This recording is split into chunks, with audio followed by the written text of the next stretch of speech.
ವೀಕ್ಷಕರೇ, ವಿಚಾರ ಜ್ಯೋತಿ ಕಾರ್ಯಕ್ರಮಕ್ಕೆ ಸ್ವಾಗತ. ಮುಸ್ಲಿಂ ವಿಜ್ಞಾನಿಗಳು.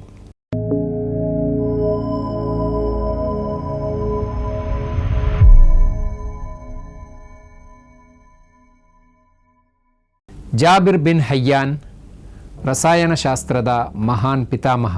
ಮಾನವ ಇತಿಹಾಸದಲ್ಲಿ ವಿಜ್ಞಾನ ಕ್ಷೇತ್ರಕ್ಕೆ ಅಪಾರ ಕೊಡುಗೆ ನೀಡಿದ ಮಹಾನ್ ಮುಸ್ಲಿಂ ವಿಜ್ಞಾನಿಗಳಲ್ಲಿ ಪ್ರಮುಖರು ಜಾಬಿರ್ ಬಿನ್ ಹಯ್ಯಾನ್. ಪಾಶ್ಚಿಮಾತ್ಯರಲ್ಲಿ ಗೇಬರ್ ಎಂದು ಪರಿಚಿತರಾದ ಇವರು ರಸಾಯನಶಾಸ್ತ್ರವನ್ನು ಕೆಮಿಸ್ಟ್ರಿ ವೈಜ್ಞಾನಿಕ ಮಾರ್ಗದಲ್ಲಿ ಅಭಿವೃದ್ಧಿಪಡಿಸಿದವರಾಗಿ ಪ್ರಸಿದ್ಧರಾಗಿದ್ದಾರೆ.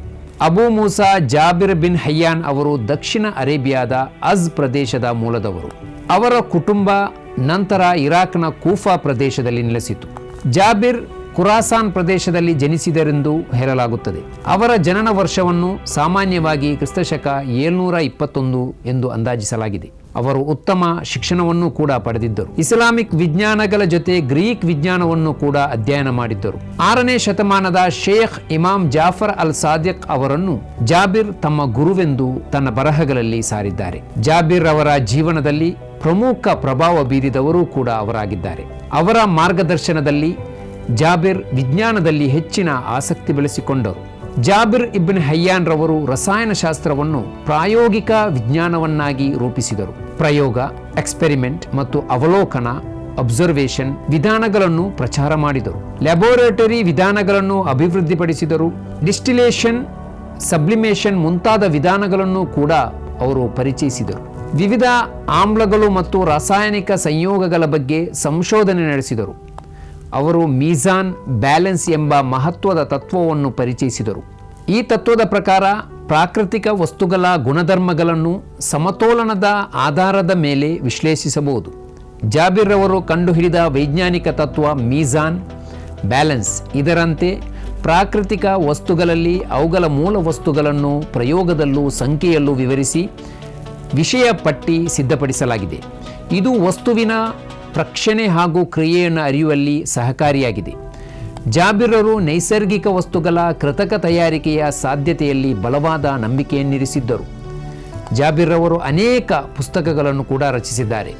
ಕೆಲವು ಮೂಲಗಳ ಪ್ರಕಾರ ಸುಮಾರು 70ರಿಂದ 500ಕ್ಕೂ ಹೆಚ್ಚು ಕೃತಿಗಳನ್ನು ರಚಿಸಿದ್ದಾರೆ.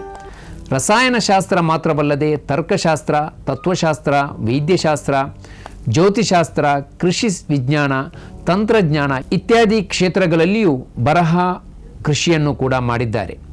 ಅವರ ಬರಹಗಳು ನಂತರ ಲ್ಯಾಟಿನ್ ಭಾಷೆಗೆ ಅನುವಾದಗೊಂಡು ಯುರೋಪಿನ ವಿಜ್ಞಾನಿಗಳ ಮೇಲೆ ಅಪಾರ ಪ್ರಭಾವ ಬೀರಿದ್ದವು. ಜಾಬಿರ್ ಅವರ ಸಂಶೋಧನೆಗಳು ಬಹಳ ಮುಂದಿನ ಕಾಲದ ವಿಜ್ಞಾನಿಗಳಿಗೆ ಮಾರ್ಗದರ್ಶಕವಾಗಿದ್ದವು.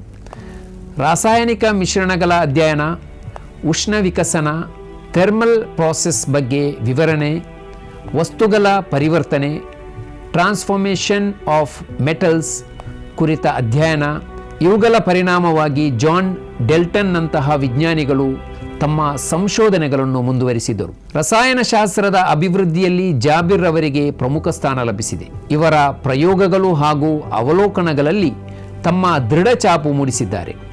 ಹಲವಾರು ವಿಷಯಗಳ ವೈಜ್ಞಾನಿಕ ಮೂಲವನ್ನು ಹಾಗೂ ಅವುಗಳಿಗೆ ಸಂಬಂಧಿತ ವಸ್ತುಗಳು ಇವರಿಂದಲೇ ತಿಳಿದು ಬಂದಿದೆ.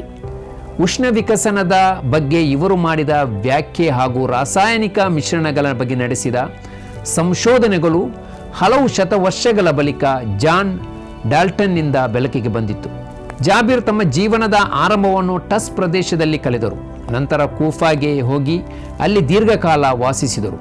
ನಂತರ ಅವರು ಬಗ್ದಾದಿಗೆ ತೆರಳಿ ಖಲೀಫಾ ಹಾರೂನ್ ಅಲ್ ರಶೀದ್ ರವರ ಆಸ್ಥಾನದಲ್ಲಿ ಪ್ರಮುಖ ವಿಜ್ಞಾನಿಯಾಗಿ ಹೆಸರು ಗಳಿಸಿದರು.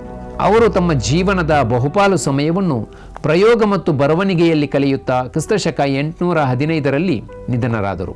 ಜಾಬಿರ್ ಬಿನ್ ಹಯ್ಯಾನ್ ರವರು ಕೇವಲ ವಿಜ್ಞಾನಿಯಲ್ಲ, ವಿಜ್ಞಾನವನ್ನು ವ್ಯವಸ್ಥಿತವಾಗಿ ರೂಪಿಸಿದ ಮಹಾನ್ ಚಿಂತಕರು. ಅವರ ಪ್ರಯೋಗಾತ್ಮಕ ವಿಧಾನಗಳು ಇಂದಿನ ಆಧುನಿಕ ರಾಸಾಯನಿಕ ಶಾಸ್ತ್ರಕ್ಕೆ ಆಧಾರವಾಗಿದೆ. ಅವರು ತೋರಿಸಿದ ದಾರಿ ಇಂದು ವಿಶ್ವವಿಜ್ಞಾನಕ್ಕೆ ಬೆಳಕಾಗಿದೆ. ಅರಿವೇ ವಿಮೋಚನೆ, ವಿಚಾರವೇ ಜ್ಯೋತಿ.